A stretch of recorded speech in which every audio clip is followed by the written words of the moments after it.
Bismillahirrahmanirrahim. Rabbi shrahli sadri wa yassirli amri wahlul 'uqdatam min lisani yafqahu qawli. Okey, rasanya kita boleh dah mula pada malam ini Kelam suara tak clear. Okey, dah clear kan? Nampak Ustaz Encik lah Asrul. Okey. So, alhamdulillah selamat bertemu pada anda yang baru pertama kali. Saya tengok ada quite many nama-nama baru. Assalamualaikum, selamat malam kepada Datuk Datin, mungkin yang ada dekat sini, Prof, Doktor, kepada tuan-tuan, puan-puan, saudara-saudari, sahabat-sahabat yang saya sayangi. InsyaAllah kita akan ambil masa selama lebih kurang 1 jam untuk diskusi. Dan kalau boleh saya nak anda sebelum saya bermula silentkan dulu ataupun mutekan dulu mic sebab nanti at the end of the session nanti insyaAllah kita akan ada sesi QA. Okay, bagi anda yang nak on video boleh, nak on camera boleh, tapi pastikan berpakaian sopan lah. Okay. And then satu lagi saya nak kalau boleh anda tunggu sehingga akhir sebab akhir nanti saya akan jemput ada 3 orang tetamu yang insyaAllah akan share dengan anda something yang special yang saya rasa anda patut dengar lah apa sebenarnya yang nak disampaikan. Okay. So kita akan terus mulakan sesi pada malam ini.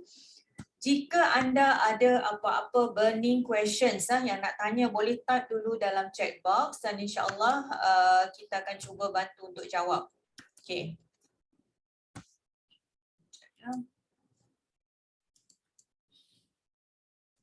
Okay.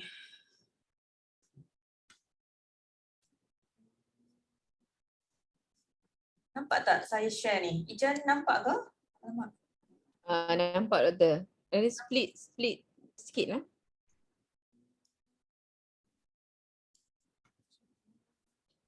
Tak full screen doktor. Tak full screen lah doktor. Tak full screen. Wait. Okay. Okay.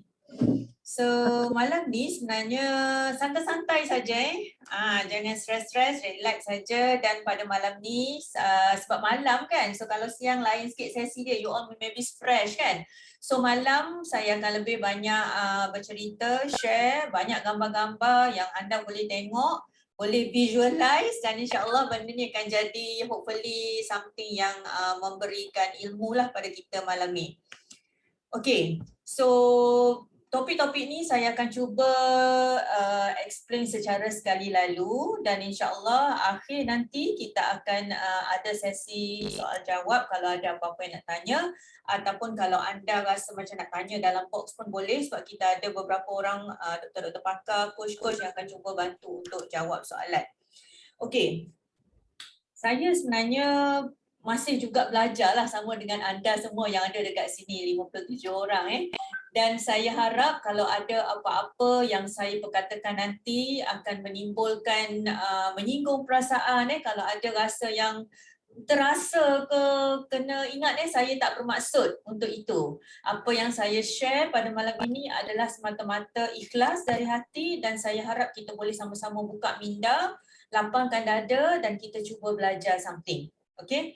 Dan apa yang kita share, kita akan berkongsi pada malam ini adalah something yang for me as a professional lah. Okay, kadang-kadang kita orang profesional ni pun ataupun untuk orang yang biasa, yang non-professional, untuk guru-guru yang mungkin ada dekat sini, ada kalanya kita rasa macam, oh aku macam dah okay lah. Maybe ilmu ni bukan untuk kita, mungkin ada yang rasa gitu. Mungkin apa yang saya nak sampaikan ni kita rasa macam oh I'm okay, I have nothing wrong with my body, saya dah sihat, mungkin ada, alhamdulillah. Dan saya nak kalau ada anda yang memang dah rasa macam dah mantap, kesihatan dah terbaik, cuba gunakan apa yang kita nak discuss pada malam ini, gunakan sebagai ilmu untuk kita bantu orang lain. Mungkin ada orang lain yang memerlukan dan insyaAllah kita akan cuba bantu. Okay, untuk first kali saya nak anda renungkan bersama-sama. Okey, cuba tengok ni. Ada beberapa fakta yang saya nak letak dekat sini lah. Eating less does not cause fat loss. Kita dah makan sikit kan? Makan memang ya Allah jaga sangat portion tu sikit, stok add saja. Tapi berat badan makin naik. Okey, ada kan? Tak menyebabkan lemak kita hilang, dan kita juga mungkin tergolong antara salah satu daripada kategori orang ni. Ada yang makan macam-macam jenis, makan dengan pizzanya, coke lah, fries, tapi tetap slim. Tak naik-naik badan dia. Ataupun mungkin another kategori, mungkin termasuk kita juga yang kita bau je, hidu je. Lalu je ikut coklat ke apa berat badan dah naik. Maybe this is only the mythos, tapi saya just nak buka fikiran anda bahawa kita ni ada banyak kategori of body. Kita mungkin termasuk dalam salah satu yang mana. And why I think people not fat? Kenapa orang yang kurus, yang slim ni memang dia tak gemuk-gemuk? Ramai saya rasa daripada kawan-kawan kita kan. Makanlah apa benda semua pun tapi tak gemuk-gemuk. Macam-macam makan. Okay? Dan apa yang saya selalu perhatikan lah, kenapa sebenarnya kita ada masalah badan kita ni. Kadang-kadang kita punya perhubungan kita punya trust ataupun kita punya hubungan kita antara lapar dengan makan, perasaan lapar kita dengan habit makan kita tu, the relationship tu dia tak berapa kuat bonding dia. Okay? So kadang-kadang kita pelik selalu lapar, baru je lepas makan terus rasa lapar. Ada ramai daripada kita juga gini yang menyebabkan kita buatlah diet apa-apa pun kita akan selalu fail sebab kita selalu lapar. Ada something wrong somewhere yang kita akan discover as time goes by nanti, insyaAllah. Ataupun kadang-kadang mengapa kita kadang-kadang fail tu sebab kita makan ketika terlalu lapar. Kita punya the first sense of hunger, kita kadang-kadang kita tak trust ataupun kita terlalu sibuk. Kita dah rasa lapar tapi kita kata, oh tak apalah, aku nak buat kerja lain dulu, aku sibuk, mungkin ni bukan lapar yang sebenar, wallahualam. So kita tak makan pada masa kita ada the first rasa lapar tu, dan kita tunggu sampai betul-betul lapar yang menyebabkan bila kita dah betul-betul lapar, kita akan tend to cari benda-benda yang apa? Yang high calorie. Contohnya benda-benda yang bergoreng, benda-benda yang bercheesy, bercoklat. Itu yang kita akan cari sebab dia nak sudden rush of energy. Kita akan cari benda-benda yang high calorie, high glycemic index.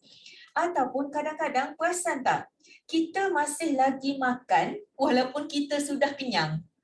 Dah rasa kenyang tapi sebab kita entertain kawan kita, kita keluar dengan member-member, kita rasa macam nak ngok-ngak something lah, tak puas kita masih lagi makan sedangkan kita tak berapa lapar ataupun kita sudah kenyang pada masa tu. So ni adalah antara faktor-faktor the love-hate relationship antara lapar dengan tabiat makan kita. So ni yang kita nak tackle. Ada juga kita ni kadang-kadang setiap hari memang kita bersukan, burn energy, memang pergi cycling, memang pergi jogging semua, pergi gym. Tetapi craving kita jadi lebih besar. Kalau biasanya hari yang kita tak exercise, craving kita mungkin kecil je, satu je. Tapi pada hari kita bersukan, kita exercise, craving kita jadi sebesar dinosaur contohnya. It's uncontrollable, unstoppable, jadi nak makan jadi lapar. So kenapa? Ada something ada science di sebalik kenapa craving tu. So ilmu yang kita perlu tahu sebenarnya. And then emosi tidak stabil. Ada something tak kena juga bila emosi tidak stabil. Dan stres ni berada di luar kawalan. Kita tak tahu dah nak buat apa. Kadang-kadang kan, betul tak? Stres, tak tahu nak buat apa, nak makan tu pun kita naik, makan ni pun naik berat badan, tak makan pun naik. So ni adalah antara benda-benda yang dia jadi vicious cycle ataupun dia menjadi satu kitaran apa? Kitaran yang tak habis-habis, never ending story. Okay, yang kita nak cuba rungkai pada malam ini. Banyak yang kita buat program dekat luar, berat badan memang turun. Wow, ada inch loss banyak, turun banyak berat badan. Tapi bila kita tengok blood result, masih lagi berada di tahap yang tidak memuaskan. Ada something wrong somewhere kenapa badan kita respon dengan cara tersebut. Yang ni yang kita kena perlu aware. Dan bagi anda yang memang berada dalam medical field, dalam medical punya profession ni, kita walaupun kita merawat pesakit, walaupun kita setiap hari orang sakit datang tanya pada kita, tetapi prioriti adalah kesihatan diri kita sendiri. Ni saya just bagi tahu dekat sini sebab saya tadi dengan Dr. Zul, suami saya, kami dah lalu sudah berapa puluh tahun kami servis dulu klinikal, kita rawat pesakit tapi kadang-kadang bila kita too overwork, kita terlalu sacrificekan banyak benda untuk patient dan sebagainya, kadang-kadang kesihatan kita tak terjaga. And not only profession sebagai doktor, dekat medical, nurse dan sebagainya, any profession, sometimes kita terlalu prioritisekan orang lain sampai kita tak ambil tahu badan kita sendiri. So yang ni yang kita kena nak tengok pada malam ni. Okey, dah diet, dah bersukan tapi berat badan masih tak turun. So yang ni yang kita nak tengok dekat mana sebenarnya. Saya tak kata sukan ni salah. Saya tak kata semua diet ni salah. No. Tapi ada something yang kita kena faham kenapa berlakunya benda ni. Ada dia punya, kalau medical kita panggil patofisiologi. Ada dia punya step by step yang perlu kita fahami supaya kita dapat rungkai segala kekusutan ini, insya-Allah. Okey, ramai daripada kita juga yang counting calories. Kan berapa kalori nak makan hari ni? Oh, kalau nak betul-betul diet tak boleh lebih 600 kalori contohnya. So banyak sangat program dekat luar sana yang based on counting calories. Tapi kita tengok bila kita count calories memang berat turun. Of course sebab kita stop the calorie. Tetapi kenapa naik balik selepas beberapa minggu atau bulan? Kena tengok tu. Okay, counting calories, adakah dia akan ganggu kita punya satiety center? Otak kita dia ada dua pusat, bukan pusat yang dekat tengah ni, pusat ataupun center yang kontrol kita punya pemakanan. Satu kita panggil pusat lapar, satu kita panggil pusat kenyang, satiety and hunger center. So Allah Ta'ala dah jadikan badan kita bila kita makan pemakanan yang nutrisi dia betul, kedua-dua center ni akan berada pada tahap yang balance. Pusat lapar akan sentiasa berada dalam keadaan yang balance dengan pusat kenyang. Maknanya sepatutnya bila time waktu lapar kita makan dan pusat kenyang pun akan cope, kita akan rasa kenyang. Tetapi bila ada something wrong dengan pemakanan kita, calories dan sebagainya, of course berat badan akan rebound selepas itu. Okay, ni kita nak faham juga. Okay, so next kita nak tengok juga ramai daripada kita juga yang kurus. Saya tak nafikan ada orang ramai dekat sini, saya rasa yang badan memang dah mantap, dah kurus, dah slim. Tetapi kena ingat kurus bukan sebarang kurus. Kita nak kurus atau slim yang sihat di luar dan di dalamnya. Sehat luar maksudnya skin, tak ada yang problem dengan eczema, psoriasis, kurus tapi kulit tiba-tiba fungal infection, tak mau. Ada benda yang tak kena juga. Ataupun kita kurus tetapi bila kita check, kita punya visceral fat kita tinggi. So ni kita boleh dapat daripada blood test dan sebagainya. Dan visceral fat ni dia akan ada banyak trouble ataupun masalah dekat dalam badan kita. So yang ni yang kita nak tekankan dekat sini, bahawa bukan simply kurus. Memang everybody nak kurus kan, nak slim, nak pakai baju kebaya size S daripada double XL nak turun kepada M contohnya. Kita nak tu, tetapi kita nak slim atau kurus kita dalam keadaan yang sihat. Okay. So kalau ikut conventional theory, conventional theory of obesity prevention ni senang je. Kita kena balance calorie in, calories out.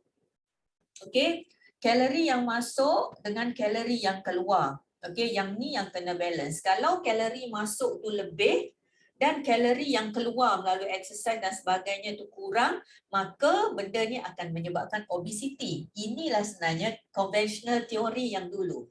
Tapi saya tak pasti anda setuju tak agak-agak? Setuju ke kalau kalori masuk banyak tapi yang keluar tu sikit, maka kita akan ada excess calories dalam badan yang menyebabkan berat badan bertambah. Partially betul. Okey, betul juga tu. Tetapi apa yang lebih penting, kita kena tengok quantity and quality. Ini adalah kalori in, jumlah kalori yang masuk. Tetapi yang lebih penting adalah kualiti makanan yang kita makan. Saya nak letak simple example, contoh yang senang. Kedua-dua ni adalah 300 kalori. Tetapi apa yang penting adalah how our body reacts kepada makanan yang kita ambil itu. 300 kalori, bila kita kira-kira kalori saja, dia akan masuk dalam kota kalori kita per day. Tetapi what happen with these 300 calories yang masuk dalam badan kita? Dalam ni ada apa? Ada sugarnya, ada dairies-nya, ada maybe kita letak pewarna apa semua. So benda ni akan spike di insulin dengan blood sugar kita.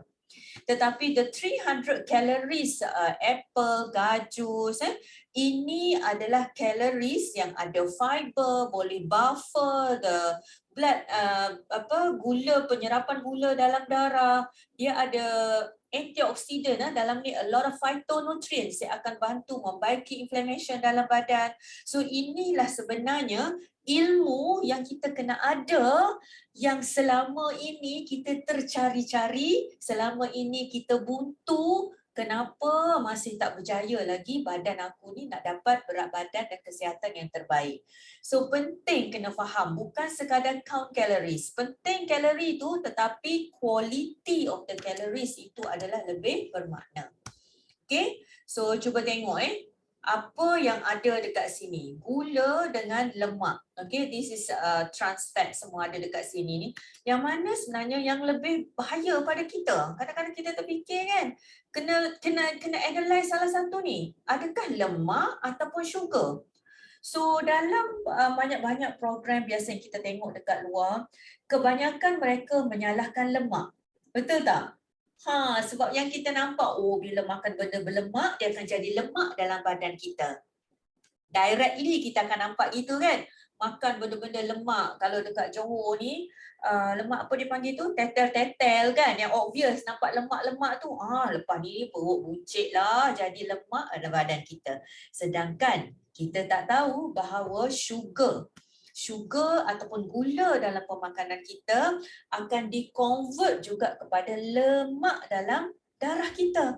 One of the lemak is actually dalam bentuk triglyceride. Yang kita check the fasting lipid profile kan, ada LDL, HDL, triglyceride, non-HDL. So semua tu adalah daripada sugar. So kita pun tak apalah, diet lah. Diet kita nak ambil makanan-makanan yang low fat. Cuba tengok apa jadi kalau kita beli makanan, contohnya yogurt ke apa semua yang less fat. Ya, okay, less fat. Di sini makanan yang regular 9 gram. Nampak tak sini? 0 gram. Maknanya kita pilih makanan yang kurang lemak lah konon-kononnya, nak sihat kan. Tetapi bila dia dah kurang lemak, biasanya manufacturing ni dia bijak. Lemak ni dia akan trigger kita punya taste bud, dia jadi sedap. Dia jadi lemak, sedap. And then kita tends to repeat lagi nak makan. Tapi bila dia kurangkan lemak, so manufacturing ni dia takut dia hilang lebih ramai customer, dia terpaksa tambahkan gula. And you see the sugars here daripada 6 gram naik kepada 19 grams. Sebab lemak dah tak ada ni, 0% dah lemak ni, kita nak sedap, kita kena tambah sugar.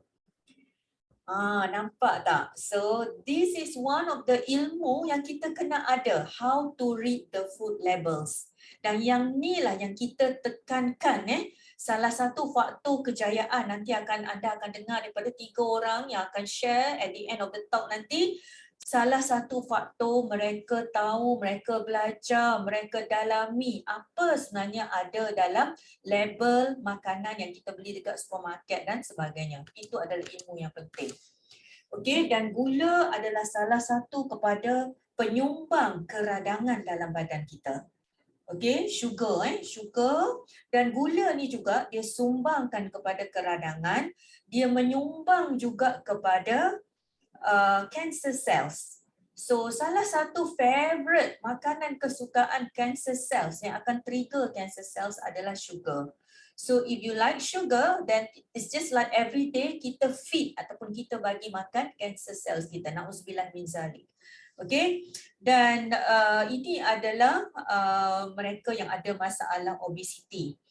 even obese, kita punya fat cells, fat cell tadi saya kata orang yang skinny pun dia mungkin ada masalah juga, mungkin ada inflammation dalam badan. Inflammation ni mungkin dalam bentuk gastritis, ulcer, sakit perut, angin, kembung, psoriasis, eczema, tu mungkin orang yang slim. Tapi orang yang masalah berat badan ni dia punya adipose cell dia, sel-sel lemak dia pun memang mengeluarkan bahan-bahan radang dalam badan. So inilah sebenarnya kenapa kita nak sangat supaya kita usaha untuk capai berat badan yang ideal, kesihatan yang terbaik. Not too thin, not too fat, tapi kita punya berat badan yang terbaik dan blood result yang mantap. Okay, dan semua ini bahan-bahan ni, inflammatory punya markers ni adalah bahan-bahan yang kita boleh atasi ataupun kita boleh bantu dari segi pencegahan dan rawatan dia dengan phytonutrients, antioksidan. Nampak tak semua ni? EGCG, genistein. Ni dekat mana ada EGCG ni? Siapa perasan? Siapa yang suka green tea dekat sini? So, kalau kita at least minum 1 atau 2 cawan green tea every day, kita ada a very good antioxidant, anti-cancer, anti-inflammatory, nama dia EGCG. So, EGCG ni dia diandaikan dia ada dalam black tea, green tea, tapi green tea dia ada lebih tinggi EGCG compared to black tea. EGCG ni dia diumpamakan seperti kalau sel kanser dia bertemu dengan EGCG ni, sel kanser ni dia akan terjun bangunan bunuh diri. Betapa powerfulnya, subhanallah. Allah Ta'ala dah jadikan tea. Okay, green tea tu bagus sangat, tapi kita masih lagi duk pergi cari teh susu, kopi susu, pekat manis apa semua tu. Sedangkan the green tea is one of the best source of anti-inflammatory, anti-cancer. Okay, so siapa yang belum lagi minum green tea, make sure setiap hari 1 atau 2 cup. Okay, genistein, daidzein, ini semua adalah daripada isoflavone, phytoestrogen daripada soy base. It is soy base, so it is phytoestrogen. Dia ada very good anti-inflammatory, anti-cancer, dan juga quercetin. Ini banyak dalam bawang, dalam sayur-sayur, buah-buah. So ada banyak antioksidan. Nanti kita akan belajar dengan lebih detail lagi once you all join the program and then start the program, insyaAllah. Okay, so tadi saya sebut pasal inflammation atau radang. So bagi anda yang belum biasa dengan perkataan inflammation, masa yang musim-musim COVID hari tu, mesti ramai yang perasan doktor tu sebut radang paru-paru, kan? So itu adalah radang sebenarnya. Dan inflammation ni adalah suatu proses di mana Allah Ta'ala jadikan sebagai pelindung ataupun protector kita. Inflammation ni adalah reaction dalam badan kita yang dia daripada askar-askar dalam badan kita yang protect badan kita. Tetapi apabila proses ini menjadi di luar kawalan, apabila proses ini dia tak berhenti, patutnya acute inflammation dia akan sampai satu tahap dia stop, radang tu. Tetapi apabila trigger tu berlarutan ada dan menyebabkan acute inflammation tu tak berhenti, dia menjadi chronic inflammation. So inilah sebenarnya yang menyebabkan masalah dalam badan kita, iaitu chronic inflammation yang boleh bertukar menjadi penyebab pelbagai jenis penyakit dalam badan kita. Okay, memory loss, selalu tak ingat, nyanyuk, selalu lupa, kita panggil neuroinflammation. Kadang-kadang boleh jadi sampai epilepsi, fitting. Ni adalah neuroinflammation. Neuroinflammation ni as simple as kita rasa moody. Rasa macam tak stable lah, kenapa asyik nak marah, rasa macam brain fog. Itu adalah part of neuroinflammation. Okay, dan masalah-masalah jantung, sendi, kenaikan berat badan, obesity, kulit cepat menua, ini adalah antara chronic inflammation yang dimanifestasikan dalam badan kita. Okay, so masalah obesity ataupun berlebihan berat badan ni, antara punca utama yang kita tengok, salah satu, dia ada multifaktorial. Obesity ni dia ada banyak sangat faktor. Antara faktornya, secara simple, kalau nak senang, kebanyakan daripada kita bercakap, Tadilah kita kata energy in, energy out. Kalau tak balance kalori masuk dengan kalori keluar, itulah menyebabkan obesiti. Tetapi sebenarnya, hakikatnya, obesiti ni masalah dia very complicated. Semua ni adalah antara penyebab, kita panggil multifactorial ataupun sebab-sebab yang menjadikan kenapa seseorang itu susah nak turun berat badan dia. Okay? So, makanan yang kita makan, now kita tengok kepada makanan yang kita makan. Setiap hari memang kita makan, dan jenis-jenis makanan yang kita makan, dia ada different effect dalam badan kita. Okay, contohnya karbohidrat, protein, lemak. Okay, 3 jenis makronutrients ni bila dia masuk dalam badan kita, dia menyebabkan badan kita bertindak dengan cara yang berlainan. Ketiga-tiga tu dia punya different metabolic pathways.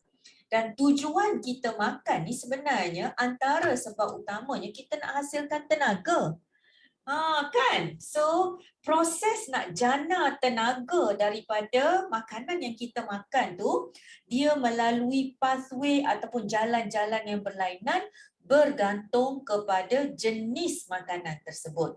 So, that's why pentingnya kita pilih jenis makanan yang betul supaya proses penghasilan tenaga, kita punya penggunaan oksigen dalam badan menjadi amat efisien dan benda-benda yang kita makan tu tidak menyebabkan mudarat kepada badan kita.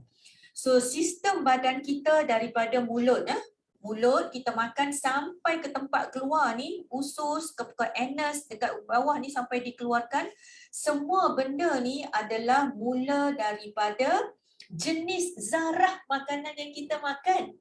So setiap zarah ni kita panggil atom, atom yang masuk tu dia ada dia punya proton, elektron, neutron. Semua dalam pemakanan itulah yang menentukan reaction badan kita. So kalau karbohidrat masuk, apa enzim yang akan dibebaskan? Kalau protein masuk, apa tindak balas yang berlaku? Asid dalam perut kita tu dihasilkan apabila protein, banyak mana protein yang masuk. So semua benda itu bergantung kepada jenis makanan.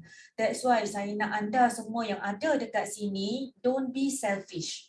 Kadang-kadang kita rasa macam, oh aku saja je lah, tak apa. Anak-anak tak kisah sebab anak-anak muda lagi. No. Apa yang kita makan menjadi contoh kepada apa yang anak-anak kita makan. Betul tak? Saya minta maaf, saya tak cakap dekat orang lain sebab saya pun ada anak-anak juga. Saya pun ada juga teenagers yang suka sangat fast food apa semua.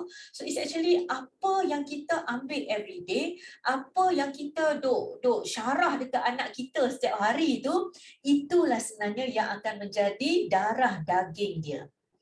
So ingat tanggungjawab kita akan dipersoalkan. Allah Ta'ala dia akan tanya apa yang you dah buat dengan umur you? Apa yang you dah buat dengan masa you? Apa yang you dah buat dengan apa? Satu lagi. Umur, masa dengan kita punya harta.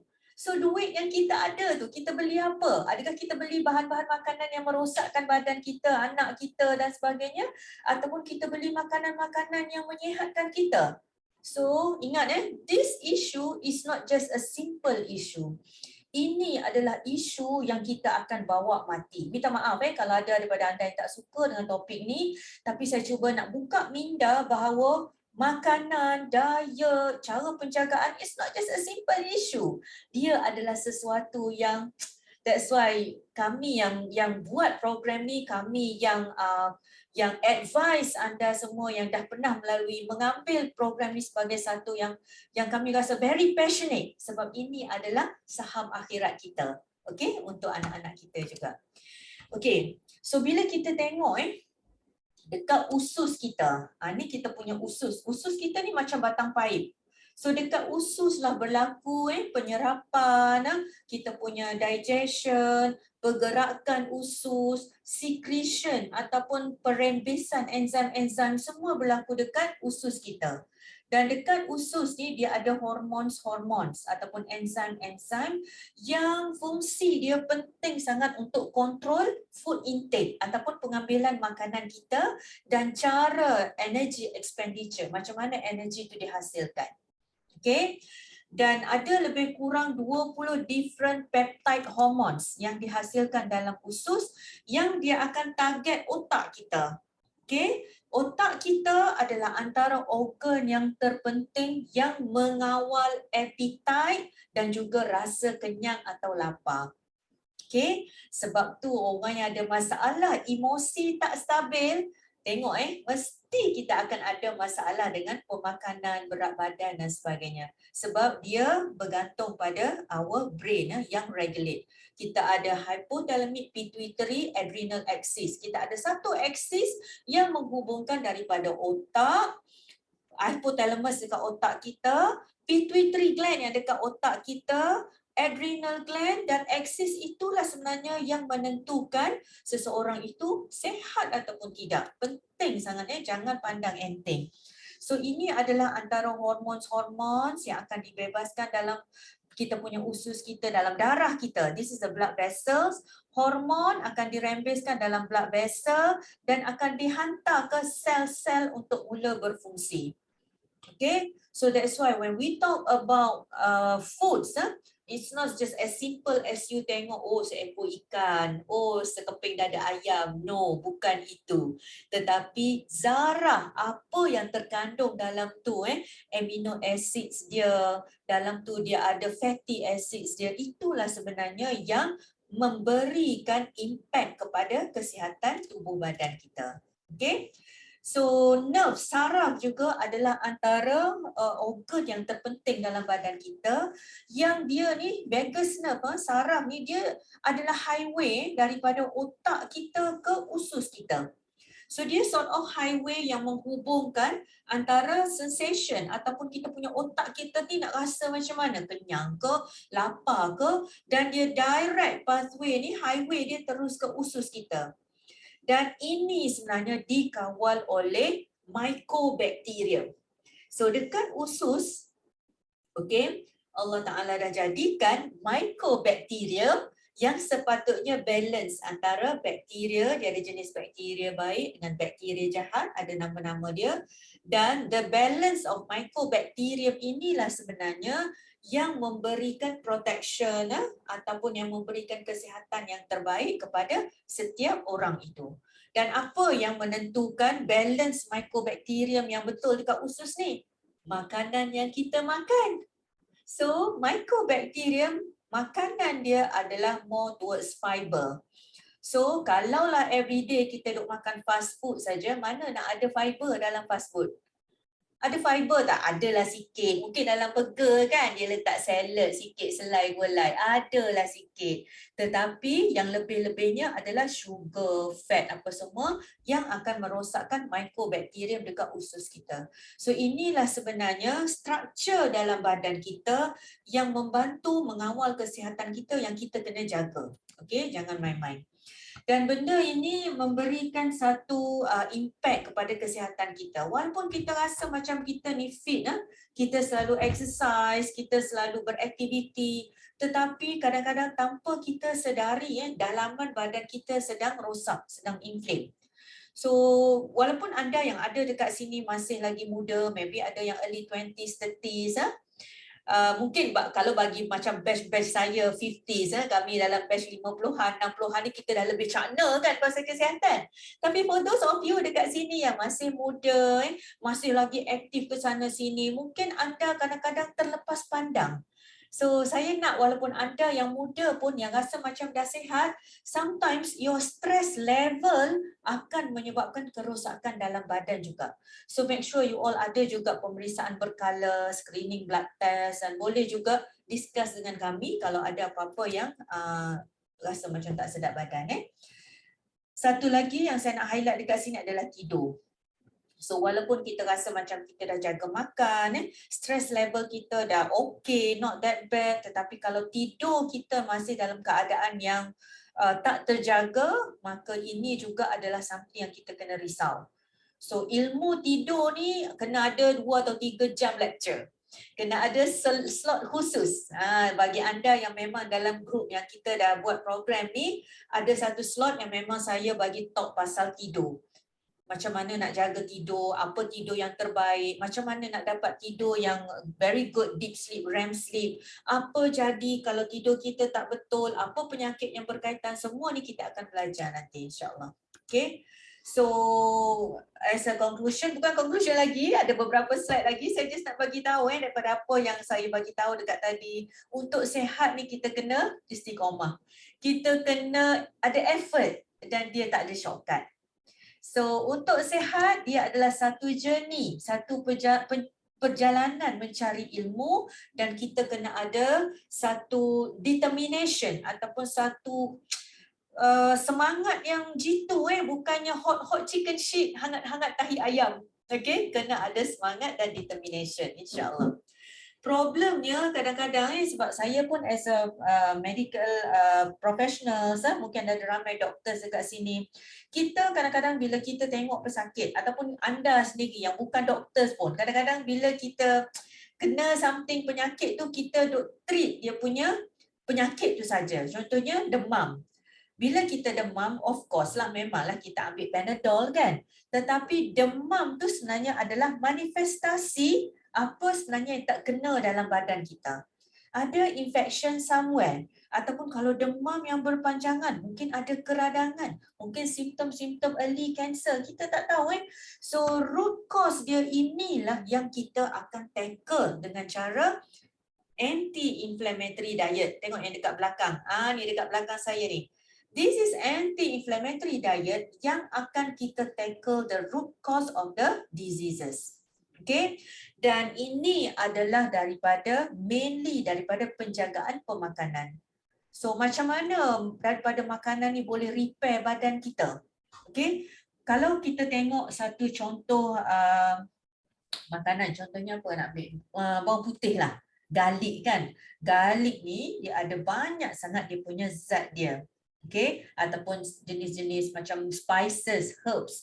So Allah Ta'ala ni dia jadikan bahan-bahan antioxidants, anti-inflammatory, bahan-bahan phytonutrients dalam tumbuhan ni, dia akan target khusus kepada sel yang rosak. Contohnya kalau dia ada tindak balas anti-cancer, contoh dalam garlic tu dia ada bahan yang untuk anti-cancer, dia cuma bunuh cancer cell itu saja tanpa dia damage sel dekat sekeliling. Nampak tak? Subhanallah, kalau kita baca betul-betul jurnal-jurnal artikel macam mana tindak balas bahan-bahan antioksidan ni as anti-inflammatory, anti-cancer, betapa spesifik target dia kepada satu-satu sel yang rosak dan dia repair sel rosak itu. Whereas kalau kita ambil rawatan contohnya kemoterapi ke, perasan tak? Ubat-ubatan buatan manusia ni nak tak nak memang kita kena ambil kan kalau kita dah kanser apa semua, na'udzubillah min zalik. Tetapi ubat-ubatan yang kebanyakan ada dekat luar ni dia bukan target kanser sel saja tetapi dia merosakkan juga sel-sel sekeliling. Itulah antara bezanya. Okey, bezanya apa tu, Allah Ta'ala dah jadikan yang terbaik daripada tumbuhan yang kita kena tahu rahsia di sebalik setiap yang dihasilkan tu. Okey, insya-Allah. Dan inilah sebenarnya target kita di mana kita nak ambil food as medicine, okey? Makanan yang kita makan everyday sebagai ubat kita. Dan kita tak nak bergantung kepada ubat-ubatan seumur hidup. Okey, jangan salah sangka saya bukannya nak kata kalau anda dah makan ubat apa semua stop. No, jangan jangan salah sangka. Saya nak anda faham bahawa kalau yang dah memang on ubat, makan ubat, please. Follow the instruction as what your doctors told you. Tapi kalau memang kita jaga pemakanan betul-betul, kita follow apa makanan yang anti radang dan sebagainya, insya-Allah dos ubat-ubatan tu kita boleh control, reduce dan sebagainya insya-Allah. Okay, so beza sebab pemakanan kita ni bukan sekadar kita nak kenyangkan perut kita. tetapi kita nak repair kita punya DNA. DNA ataupun sel baka kita. Okay, so bagi anda yang merancang untuk kahwin, nak ada anak, nak anak lagi, so just walaupun kita ada orang kata alamak, kita yang dah tak ada anak, ada cucu tu macam mana tak boleh beranak. No, penting juga kita dapat ilmu ni. Sebab apa yang kita makan itu adalah untuk sel baka kita, untuk keturunan kita. Dan DNA ni dia bukan saja something yang kita kena pandang enteng, tetapi dia adalah something yang memang kita kena fikir bahawa oh, ini adalah sebenarnya tujuan kita makan.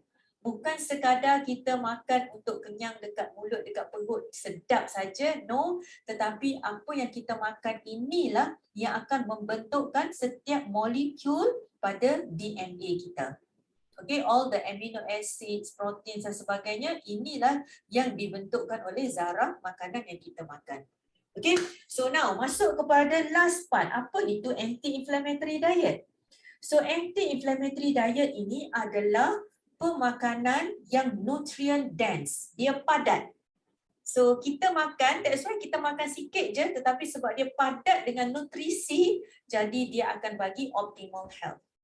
Anti-inflammatory diet ni adalah satu bentuk pemakanan yang balance dan kita fokuskan kepada sayur-sayur, buah, lemak yang baik, spices, jenis-jenis herba, dan kita limitkan pengambilan processed meat, daging-daging merah, added sugar, refined grains, processed oils dan sebagainya.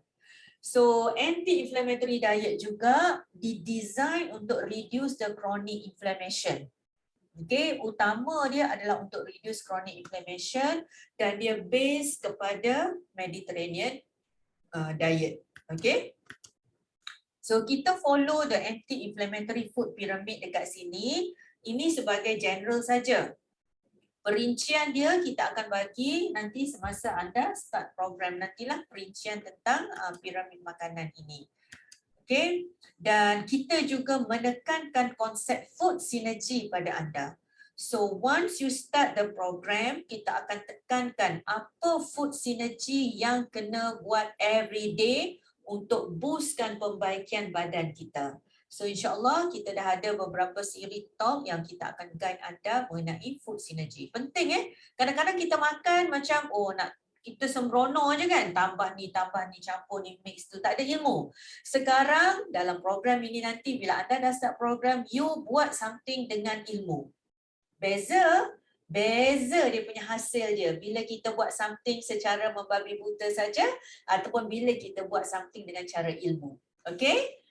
Kenapa kita nak combinekan lemon dengan sayur hijau, kenapa kita nak combinekan salmon dengan grass fed yogurt, ada sebab dia kenapa nak combinekan tomato dengan brokoli, okay? Ataupun as simple as biasa kita goreng ikan kan, ataupun masuk dalam air fryer kan, ikan tu biasa kita letak garam kunyit, betul tak?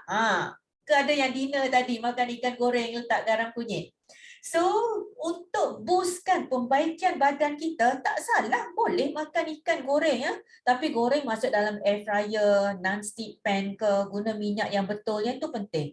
Tetapi untuk boostkan, cepatkan pembaikan badan kita, kita tambahkan apa? Tips pada malam ini, tambahkan black pepper.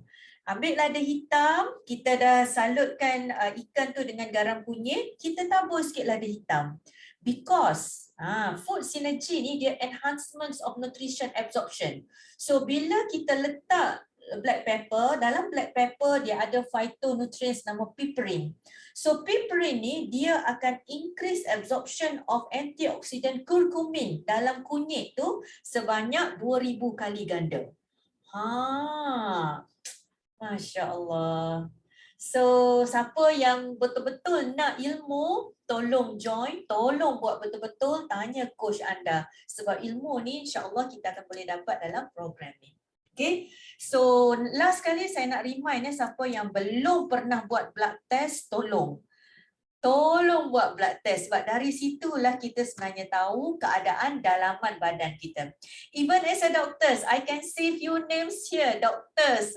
So make sure, doktor pun selama ni kita duk ambil darah orang saja, make sure annually or every 6 months kita check juga darah kita sendiri, kita tengok kita punya fasting lipid profile, renal function test, liver function test dan sebagainya. So bila tarikh last kita buat saringan pemeriksaan kesihatan dan blood test? Ni untuk soalan muhasabah sebelum tidur ni. 6 bulan sekali, setahun sekali, berapa latest bacaan kita? Fasting blood sugar, HbA1c, ni yang penting-penting ni. ESR, HSCRP, GFR kita, HDL, LDL, GGT, ALT, berapa last bacaan? Adakah normal, adakah tak normal? Yang ni penting.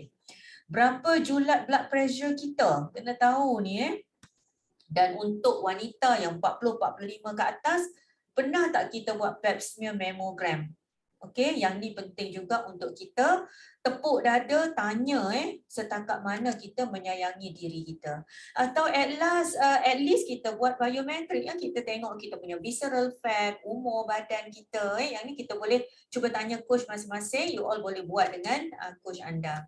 So kita tak nak hidup kita berlalu dengan penyakit-penyakit. Kalau boleh kita nak supaya kehidupan kita sehingga pada akhirnya insya-Allah berakhir dengan tenang. Okay, saya suka sangat sharing daripada salah seorang coach kita tadi.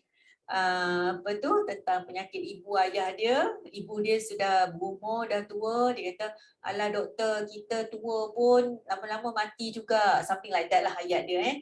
Tapi bagus doktor yang jawab tu. Dia kata, ya betul makcik, tapi kita nak supaya kita mati dalam senyuman, dalam keadaan yang baik dan bukannya mati dekat ICU dalam keadaan koma ke apa semua. Saya tambah sikit lah. So kalau boleh kita nak supaya end of our life dan supaya sepanjang hidup kita berada dalam keadaan yang sihat insya-Allah. Dan kita tak nak ni, na'udzubillah min zalik, penyakit-penyakit ini adalah penyakit-penyakit yang berkaitan dengan pemakanan dan lifestyle. Okay, lifestyle kita yang insya-Allah kita boleh ubah. Kita tak nak penyakit-penyakit ini. Okay, breast cancer ataupun maybe ending dengan diabetic, diabetic food ataupun ending dengan dialysis. Na'udzubillah min zalik. Saya tunjuk ini sebagai contoh, tidak ada kena-mengena dengan hidup yang mati dan saya doakan mudah-mudahan semua yang kita ada dekat sini insya-Allah diberikan kesihatan yang terbaik. Okey, saya rasa tu saja. Liver, fatty liver pun saya highlight dekat sini sebab lately banyak sangat kes fatty liver, hati yang berlemak. Even yang masih muda pun, ramai daripada kes yang kita dapat dia punya fasting fasting lipid profile dia tinggi, kolesterol dia tinggi maknanya, dan bila kita tengok liver function test, dia punya liver enzymes dia semua tinggi. Dan bila tengok umur, masya-Allah baru umur 20-an, baru umur 30-an. Okay, just be careful sebab benda ini once dia dah jadi kerosakan yang tahap fibrosis, dia adalah irreversible dan boleh jadi liver cancer. Na'udzubillah min zalik. Okay, so 3 step yang kita buat dalam program ini adalah kita cool down the fire of inflammation, kita nak padamkan api keradangan. Okay, aim juga kita nak stabilkan hormon, kita nak fokus kepada strength ataupun kekuatan kita. Okay, melatonin, growth hormone, acetylcholine, ini adalah antara hormon-hormon, kita panggil rejuvenating hormones ataupun hormon-hormon yang akan memberikan pembaharuan dalam badan kita, especially masa kita tidur. Hormon-hormon ni dibebaskan pada masa kita tidur.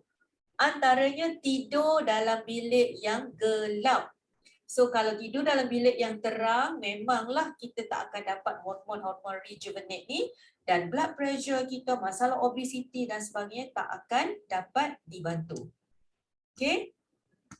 So program ini dia memerlukan pembelajaran berterusan. Bukannya sekadar, okay, hari ini kita start seminggu, lepas tu, okay, carry on. No.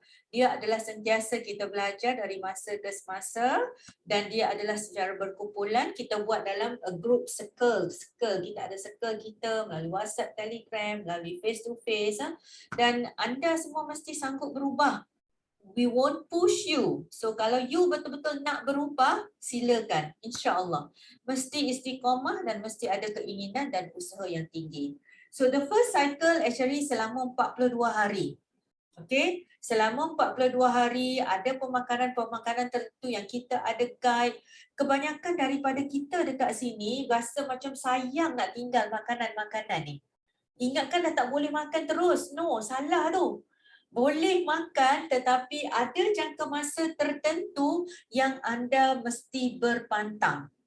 Okay, saya lupa nak letak dekat sini satu hadis Rasulullah. Nanti saya letak kemudian, tak usah penat. Saya dapat ni pada Ustaz Rifki. So memang perut kita ni memang Allah Ta'ala dah jadikan supaya ada satu masa kita berpantang. Supaya kita boleh kembalikan kesihatan badan kita. Antaranya adalah fasting bulan puasa bulan Ramadan.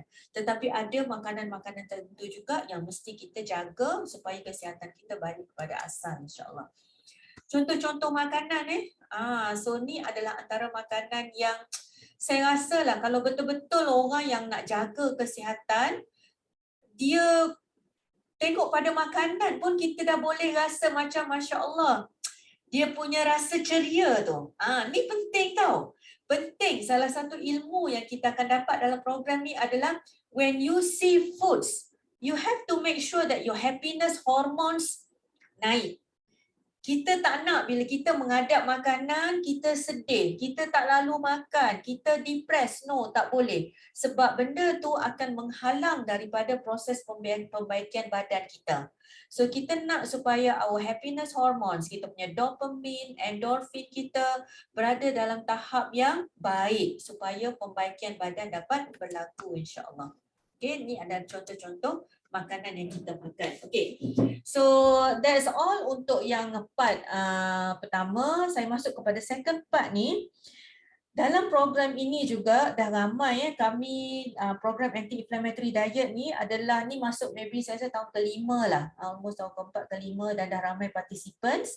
So saya letak sini beberapa gambar lah yang saya nak highlight. You all boleh contact sendiri orang yang saya letak dekat sini. Boleh tanya coach masing-masing ataupun boleh tanya orang yang invite anda kalau nak tahu sebenarnya apa yang rahsia. Sebenarnya tak ada rahsia. Saya dah bagi tahu tadi tu.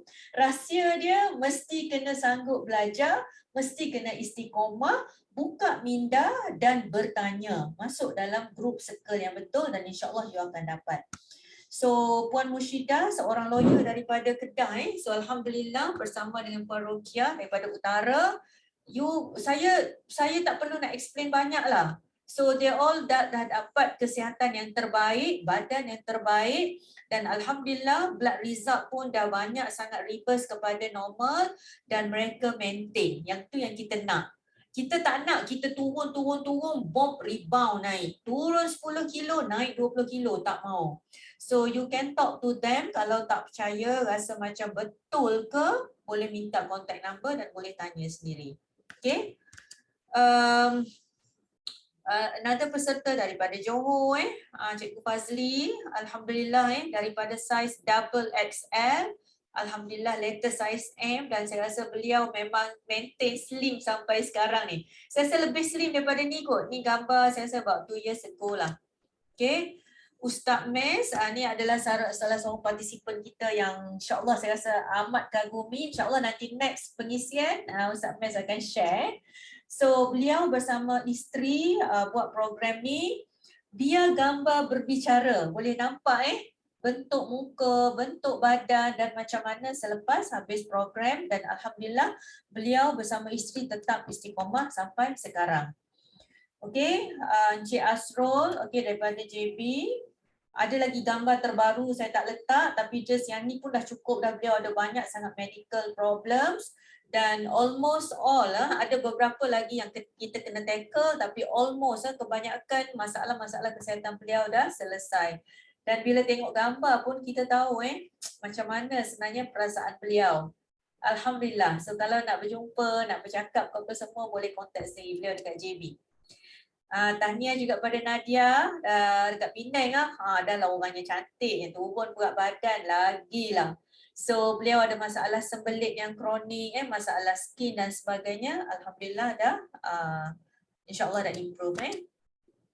Okay. Okay. So ni orang special juga ni. Maybe nanti next time kita boleh jemput juga untuk share. Saya just nak tunjuk yang ni je, result liver function test. Ramai orang yang bagi tahu kalau dah ada masalah hati yang berlemak, kita tak boleh nak buat apa dah, terpaksa redha. Tapi this is the program yang cuba anda tengok result liver function test beliau, ALP, ALT, GGT yang beratus-ratus, tengok ni. Dan alhamdulillah selepas program semua dah turun ke paras yang normal. Okay, so ni bukan omong-omong kosong, ini adalah something yang proven. Okay, tengok pun kita dah tahu daripada 83.7 kilo, 69.4, dan kalau tak silap saya beliau mengidap masalah gout juga, dan insyaAllah alhamdulillah dah baik sampai sekarang ni. Okay, so Puan Radia 109.3.5, ramai alhamdulillah, ramai dah buat. You boleh tengok bukan saja orang dewasa, anak-anak pun. Adik kita ni from Penang, group Coach Ijan daripada utara juga, she's 17 masa buat ni, saya rasa daripada 76 kilos ke 60 kilos. So anak-anak ni insyaAllah kalau ibu dia ni memang betul-betul guide, insyaAllah dengan panduan daripada coach yang betul, insyaAllah mereka boleh buat. Dan saya pernah jumpa juga anak-anak remaja yang umur, kalau tak silap saya lah dalam umur early 20s, yang mempunyai masalah berat badan, tetapi bila saya tengok blood result dia, saya agak sedih lah sebab tengok dengan liver function test dia yang dah impact, dia ada masalah LDL, triglyceride yang tinggi, padahal umur baru awal 20-an. So boleh bayang tak macam mana dia nak hadapi hidup dia nak masuk ke umur 30, 40, 50-an. So kalau tak buat apa-apa memang insyaAllah. Ni salah seorang pesakit, salah seorang doktor dalam program kita juga. Jadi adalah antara biometric result yang kita akan monitor. Let's say katakan kalau tak sempat ambil darah, kita akan tengok berat badan, fat percentage, visceral fat, subcutaneous, BMI, body age dan sebagainya. So tengok the perubahan daripada before dengan after, tengok the berat badan pun turun. Yang bestnya tengok umur, muda 7 tahun. So umur muda. So jangan rasa impossible lah, sebab bila kita baiki kita punya inflammation dalam badan kita akan reverse balik di age, insyaAllah akan awet muda. Dan ada masalah fibroid juga, maybe nanti later Dr. Rahma boleh cerita lah kalau dia ada sini, kalau tak kerja malam ni. So alhamdulillah the fibroid also getting smaller. Okay, ni masalah skin, ada masalah chronic eczema dengan fungus. Dan alhamdulillah bila jaga makan, alhamdulillah dah baik. Okay, so dah pukul berapa? 10. Okay, now saya nak jemput beberapa orang sahabat kita lah untuk share apa sebenarnya yang mereka dapat impact positif daripada program ini. Okay, first kali saya nak jemput Ustazah Azila. Ada sini ke Zila? Dah ada? Boleh on mic? Ada doktor? Ada, okay. So Zila boleh introduce sikit yourself and then dalam 3 hingga 5 minit kalau Zila boleh cerita apa sebenarnya yang Zila dapat sebab program ni, insyaAllah. Okay, insyaAllah. Okay, bismillahirrahmanirrahim. Assalamualaikum warahmatullahi wabarakatuh. Salam sejahtera dan selamat malam pada semua. Terutama sekali saya ucapkan terima kasih banyak kepada Dr. Adiba, doktorku yang tersayang, kerana memberi saya ruang dan peluang untuk berkongsi journey saya dalam HD ni. Okay, saya Azila dari Johor, tapi saya bekerja di Selangor, berumur 33 tahun. Okay, saya straight to the point lah. Saya first kali saya memang tak familiar dan tak tahu pun program HD ni, program apa. Sebab saya banyak sangat join program diet lain. Tapi saya tak boleh nak saya tak nak mention lah program apa sebab sebab saya tak nak condemn semua program sebab program diet semua tu bagus sebenarnya. Tapi sebenarnya program tu macam tak kena dengan jiwa saya. Okey, lepas tu bila sampai satu masa saya tertarik dengan seorang sahabat saya lah yang bernama Siti Hawa. Saya tengok perubahan dia sangat-sangat ketara. Saya tanya dia, Siti Hawa tu merangkap coach saya lah. Siti Hawa tu saya tanya dia pada tahun 2020, saya tanya dia apa semua HD tu, and then dia terangkan kat saya pun why not saya cuba. Saya cuba sebab saya pun dah letih dengan apa yang saya rasa. Letih dengan saya punya berat, letih dengan saya punya dengan keadaan diri saya lah, sedangkan masa tu umur saya baru 31 tahun. Bagi orang lain maybe muda lagi kan, 31 tahun tu. Tapi saya rasa saya punya sakit tu dah macam orang tua. Saya dah start sakit lutut sebab berat saya 80 kilo, tinggi saya 152 sahaja.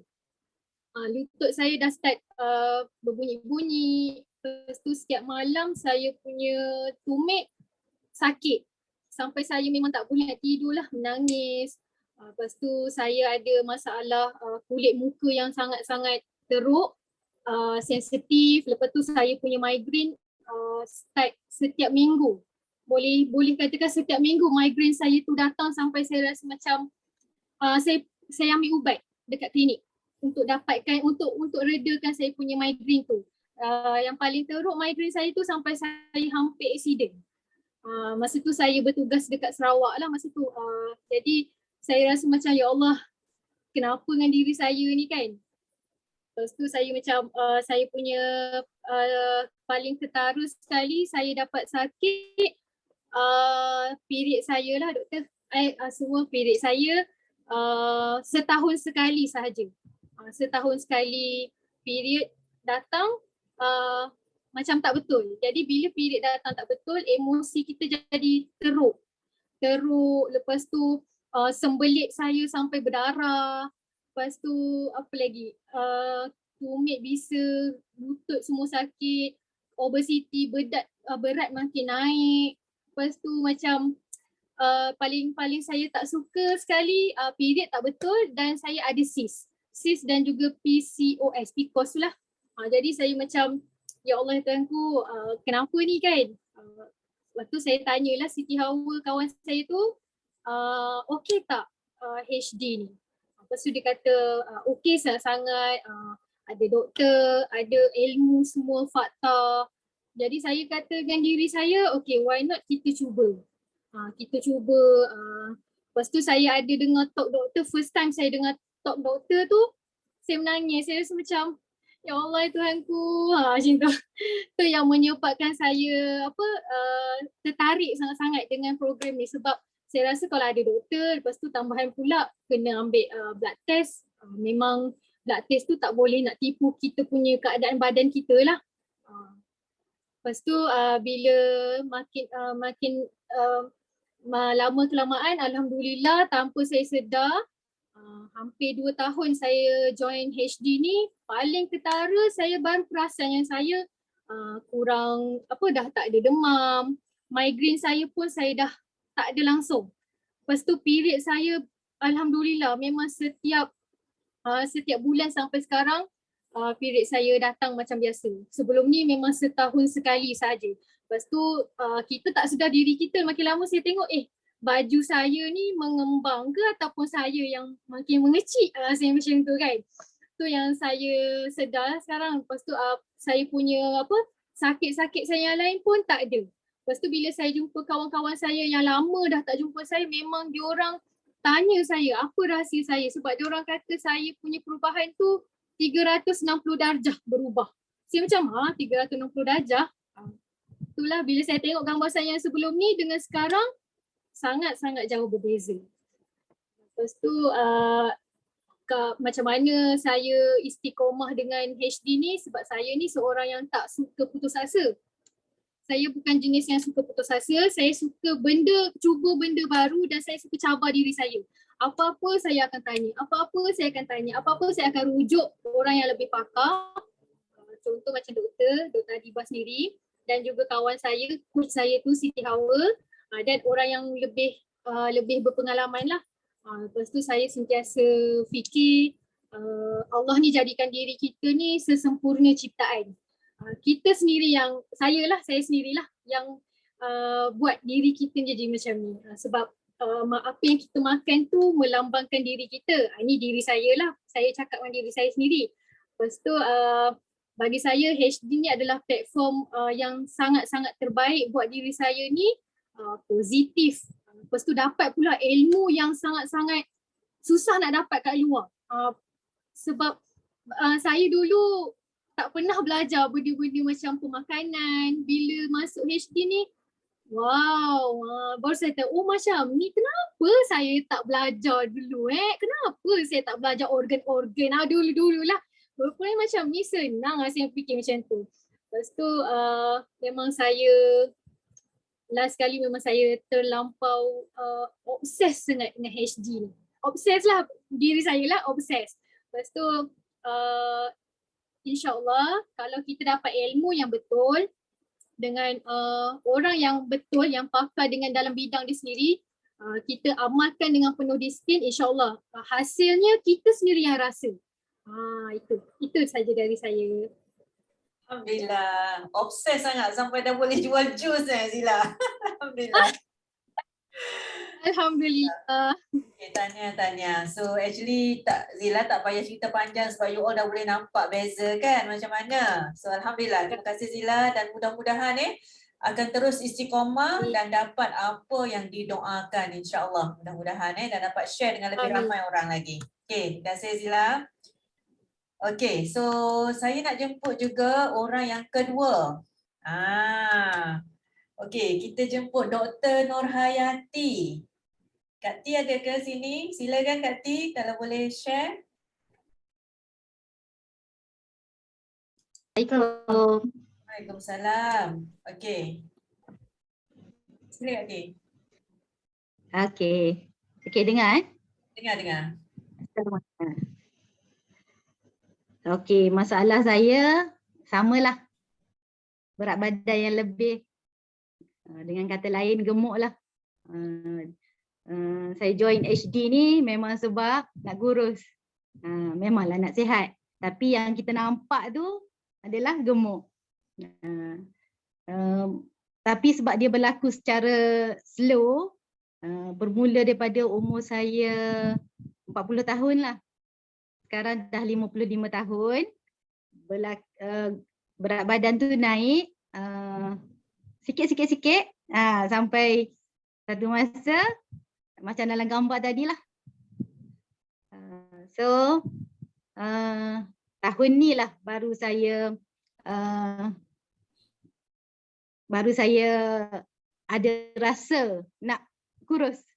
Sebelum ni saya macam tak terfikir pun sebab saya rasa macam saya dah tua kan. So bila saya cuba untuk kurus bukan senang. Sebab masalah lapar, asyik nak makan je, nak mengunyah. Jadi untuk diet tu memang susah. Tapi bila kita dah ada perasaan nak berubah, kita akan cari. Dan Allah temukan saya dengan program Dr. Adibah lah. Yang mana saya rasa sesuai dengan saya dan saya cuba.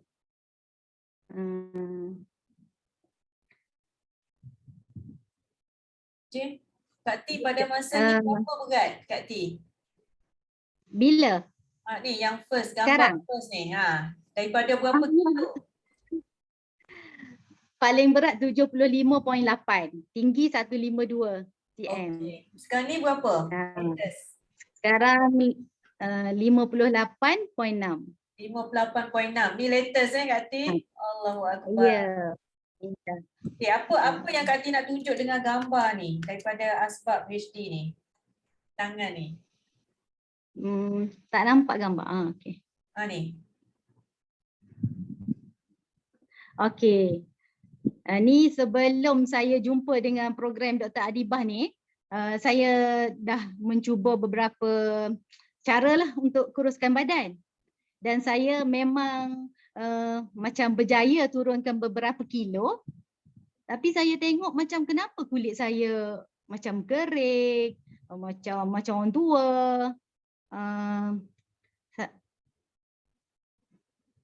risau juga. Lepas tu saya tak boleh nak buat apa. Saya join Dr. Adibah punya program. Saya tengok tangan saya okey. Saya pun pelik.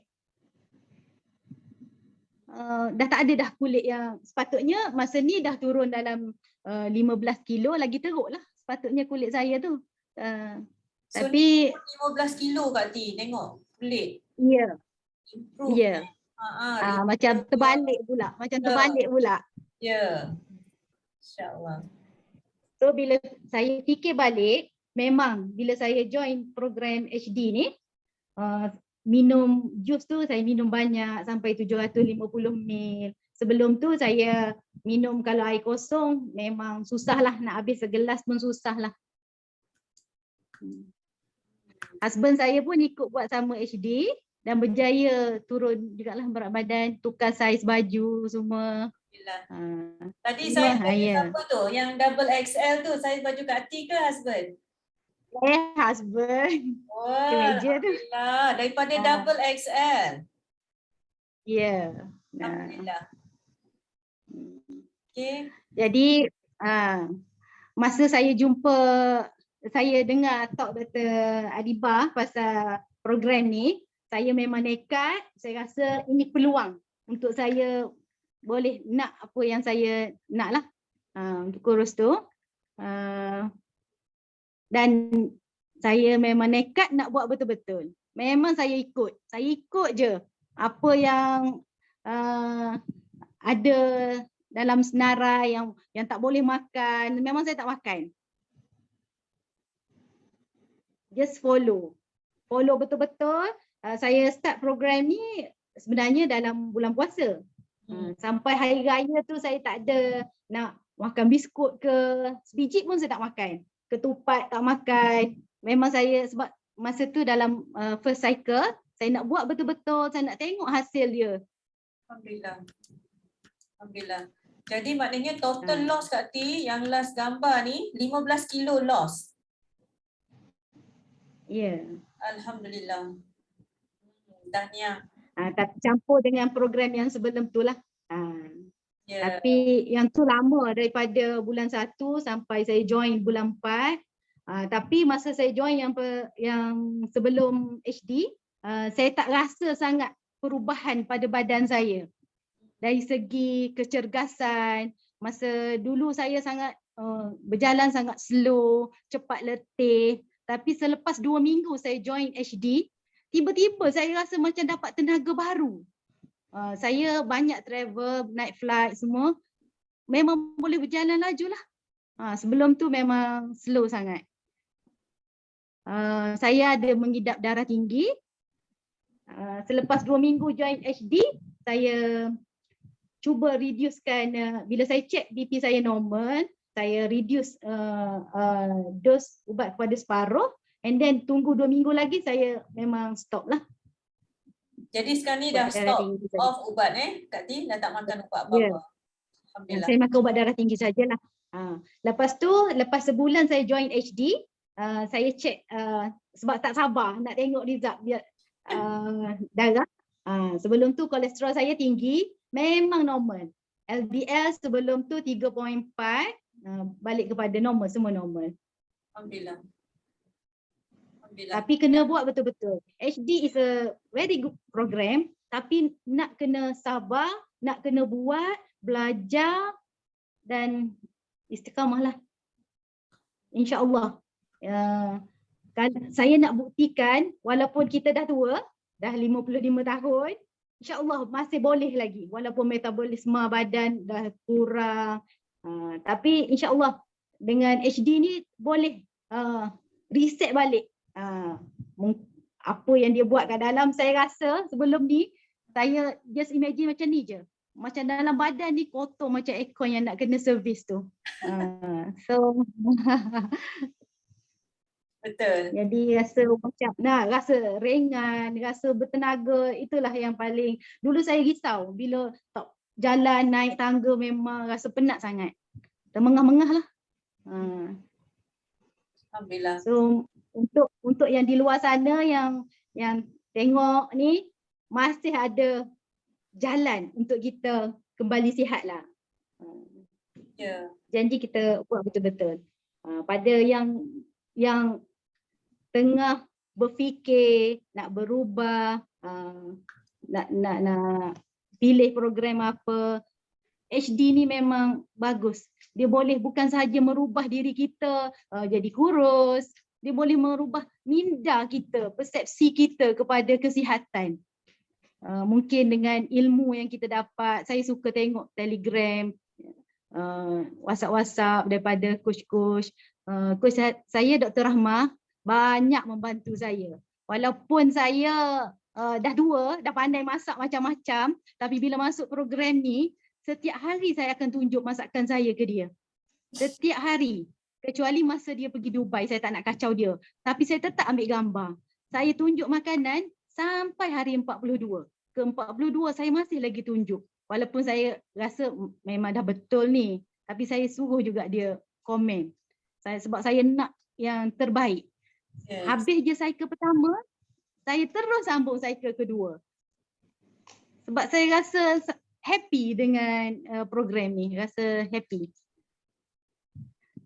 Alhamdulillah. So saya saya menyerulah siapa yang baru start program ni, baru nak mula, buat betul-betul. InsyaAllah kita akan rasa dari masa ke semasa tak sempat habis 42 hari.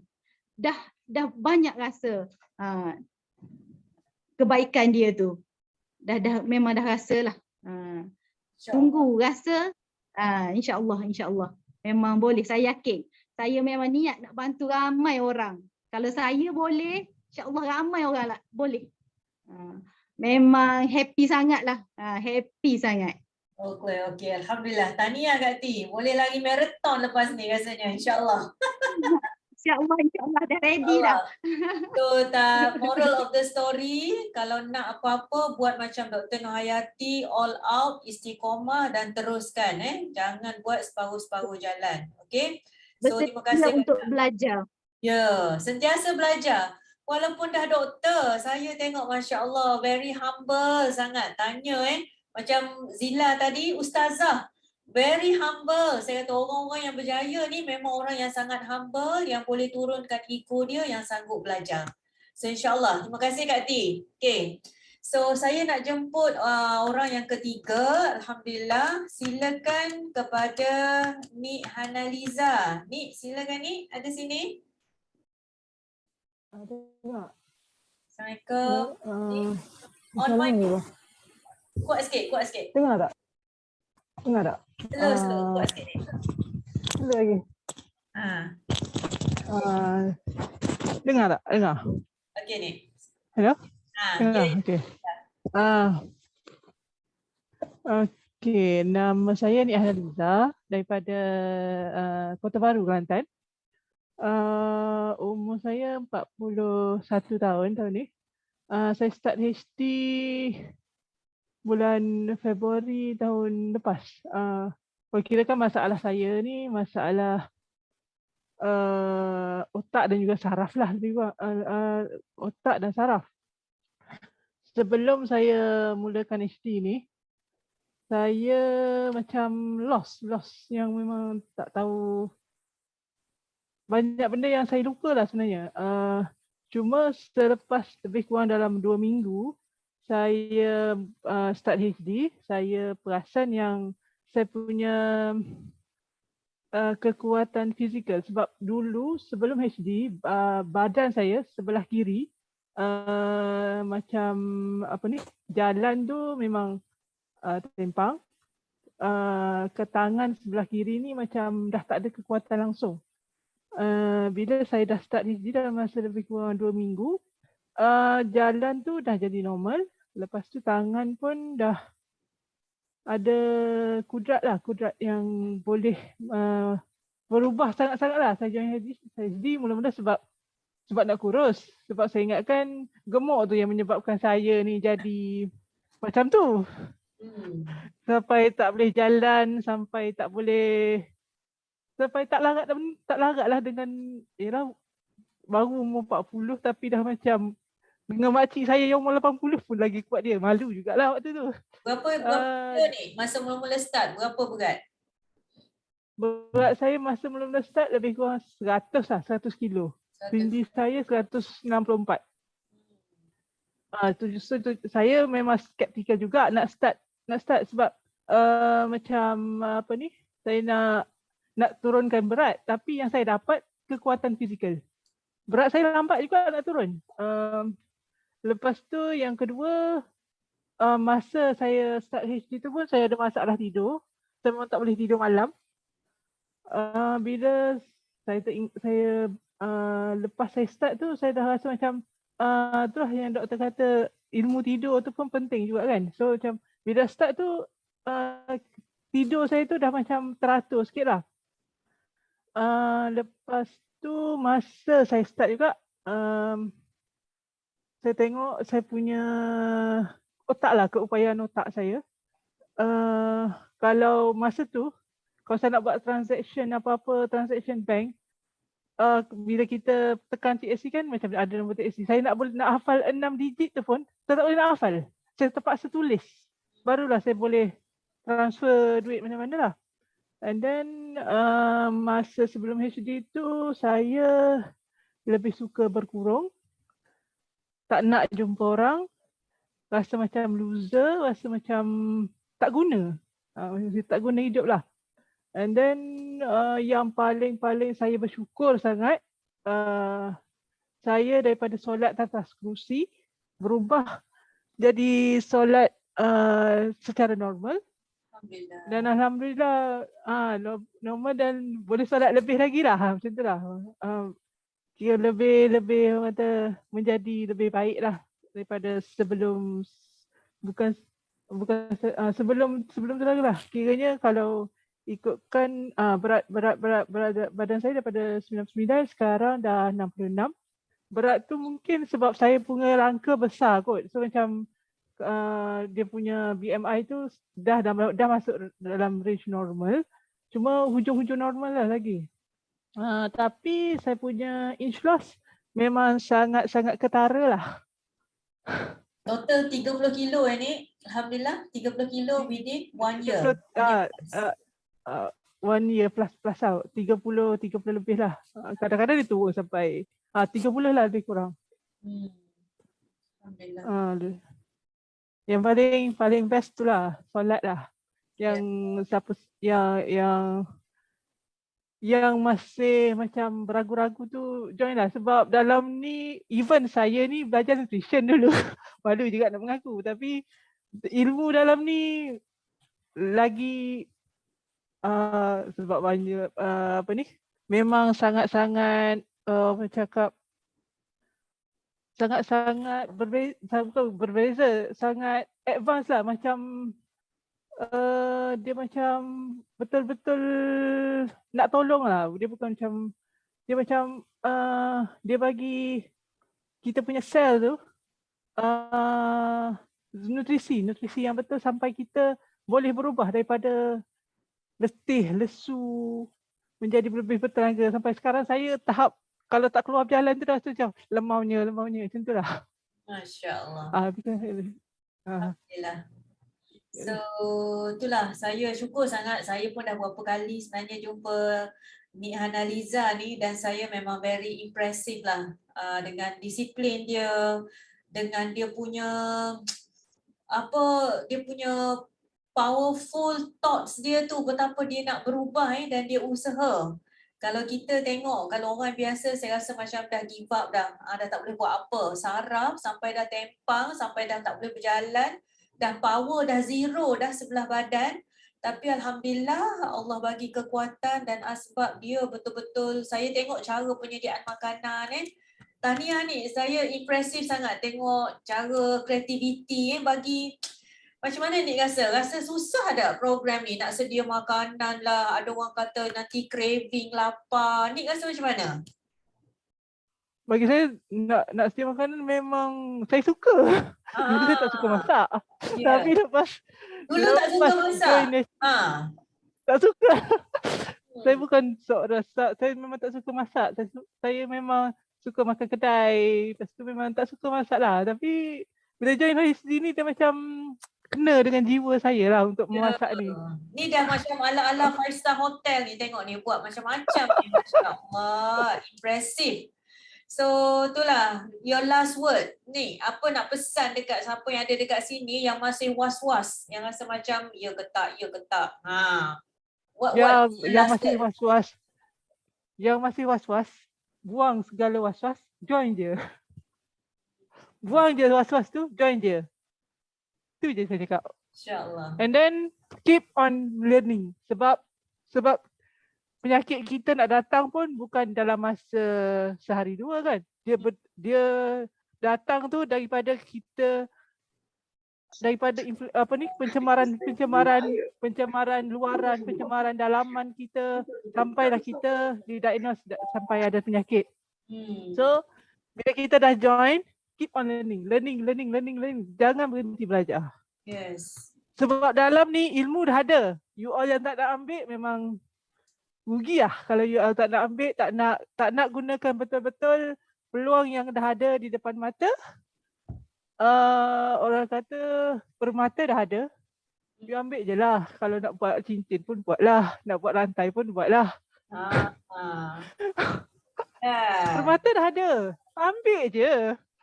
Kalau cakap lebih-lebih kan jadi macam ni pula, macam orang yang tak berapa cerdik je, yang macam ada dah permata depan mata tapi tak nak ambil. Tengok saja Itu je lah. Tengok je. Okay. Sebab saya boleh cakap macam ni lah. Sebab satu lagi saya tambah. Kadang-kadang kita rasa kalau ada duit depan mata tu nak ambil. Tapi bila dah sampai tahap you dah hilang semua segala, you tak rasa dah duit tu sebagai satu yang berharga. Kesihatan tu lebih penting lah. Sebab kalau saya bagi satu perumpamaan lah, kayu tu macam tak bernilai. Tapi you bila ada dalam perahu, emas dan kayu, you akan pegang pada kayu, buang emas tu waktu tu. Dan saya dah sampai tahap waktu saya sebelum HD tu, saya dah tahap yang macam rasa macam dah lemas. Saya dah macam air tu dah masuk dalam hidung saya dah. Macam boleh kata nyawa dah sampai ke kerongkongan dah. Tapi bukan ajal lagi lah masa tu lah. Tapi ajal pun kita tak tahu bila kan. Kalau masa tu orang nak lempar duit, saya cakap, kau tak nak duit? Bukan duit yang kau nak, macam tu lah. Dah tak ada guna dah duit. Macam bukan duit dah waktu tu. So berbelanjalah. Macam pilihlah makanan yang betul, yang bagus untuk tubuh kita. Sebab tubuh tu amanah daripada Allah juga lah. Alhamdulillah. Itu je lah. Yes, excellent ni. Okay, Alhamdulillah. Tahniah. Mudah-mudahan kita doa. Semua yang ada dekat sini 100 orang lebih ni. Jom kita sama-sama doa. Mudah-mudahan 3 orang speaker kita tadi, Nik Hanaliza, Dr. Nohayati, Ustazah Azila dan semua yang ada di sini mudah-mudahan Allah bagi kesihatan yang terbaik dunia akhirat insya-Allah. So terima kasih pada semua. Saya rasa setakat tu saja untuk malam ni. Dah pukul 10.30 dah. Ni saya sendirilah. Siapa yang kenal saya dulu tahu saya sendiri macam mana. 14 tahun saya, walaupun saya seorang doktor, saya ambil masa 14 tahun untuk turun 5 kilo saja. Tapi Alhamdulillah, this is one of the best program. Saya pun dah habis beribu-ribuan duit, banyak sangat habis, berpuluh ribu dah macam-macam buat. So this is one of the best program insyaAllah yang dapat balik kesihatan kita. Saya sendiri pun ada banyak medical problem sebelum ni, saya ada masalah kolesterol, blood pressure, hampir dapat diabetik masa tu. So Alhamdulillah now semua dah normal insyaAllah. So saya rasa tu saja untuk setakat ni. Just fikir apa sebenarnya terbaik untuk badan kita. Last tips untuk berjaya pertama sekali mesti buat decision. Kita tak boleh follow the flow, tak boleh. Buat decision ASAP. Lagi lama kita tangguh, lagi banyak kerosakan dalam badan kita. Number 2, kita kena istiqomah. All out. Number 3, no U-turn. Once you dah pergi, you decide, teruskan. Tak payah nak U-turn, excuse, no. InsyaAllah yang terbaik untuk badan kita. Guidance dari pakar dan profesional, share ilmu, turunkan ego kita, berlapang dada, and last sekali trust, listen and follow. InsyaAllah you will be successful. So saya rasa tu saja untuk malam ni. Saya buka kalau ada any question, kalau ada soalan, ada siapa-siapa yang nak tanya ke? Ataupun kalau ada soalan dalam chat box, maybe ada coach yang dah jawab ke apa ke? Bila dah sakit duit dah tak ada. Betul Dr. Rahma. Okay, bila dah sakit duit dah tak ada nilainya. Okay. Dr. Rahma ada nak add anything ataupun any coach nak say something ke boleh? You can on your mic. Ada apa-apa ke? Tak ada. So saya rasa setakat tu saja untuk kali ni. InsyaAllah kalau siapa-siapa yang nak recording boleh minta daripada kawan yang invite anda ke sini. Dan saya doakan mudah-mudahan anda semua dapat kesihatan yang terbaik. You boleh dapat all the blood result yang mantap, yang baik. InsyaAllah kalau you all ada soalan-soalan yang segan nak tanya, maybe dekat sini, you boleh PM saya, Dr. Rahma dan sebagainya, boleh tanya soalan. I'll see you in the big group, in the hormone diet punya family, anti-inflammatory diet punya family. Dan mudah-mudahan kita jumpa lagi in future insyaAllah. So bagi anda yang ada jemputan untuk haji, saya ucapkan tahniah. Moga Allah beri kesihatan yang terbaik dan moga mendapat haji yang mabrur insyaAllah. Assalamualaikum warahmatullahi taala wabarakatuh. Bye.